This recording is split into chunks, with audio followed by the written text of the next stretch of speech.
সবাইকে নমস্কার জানিয়ে বলছি, প্লিজ দয়া করে কেউ কাউন্টিং এজেন্টরা এবং প্রার্থী ক্যান্ডিডেটরা তারা ভোটিং এলাকা ছেড়ে আসবেন না।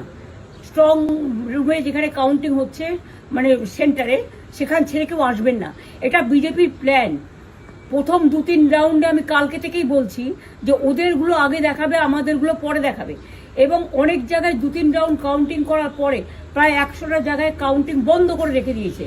এবং কল্যাণীতে ধরা পড়েছে 7টা মেশিন, যেখানে কোনো মিল নেই। এটা টোটাল ফোর্সফুলি সেন্ট্রাল ফোর্সকে দিয়ে চারিদিকে তৃণমূল কংগ্রেসের উপর অত্যাচার করছে, অফিস ভাঙছে, জোর করে দখল করছে। এসআইআর নামে আপনারা দেখেছেন ভোট লুট করেছে যাতে যে সিটগুলো জিততে পারে।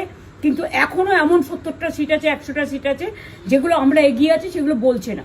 টোটালটাই মিথ্যে নিউজ খাওয়াচ্ছে। আগে ডিআইসিও এই খবরগুলো দিত, কিন্তু তাকে কালকে চেঞ্জ করে দেওয়া হয়েছে। টোটালটাই ইলেকশন কমিশন নিজের ইচ্ছে মতো খেলছে, এবং সাথে কেন্দ্রীয় বাহিনীকে নিয়ে।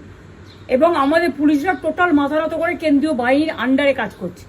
সুতরাং আমি আমাদের কাউন্টিং এজেন্টদের, আমাদের সমস্ত পার্টির কর্মীদের বলবো, অত মন খারাপ করার কারণ নেই। আমি বলেছিলাম সূর্যাস্ত পরে আপনারা জিতবেন।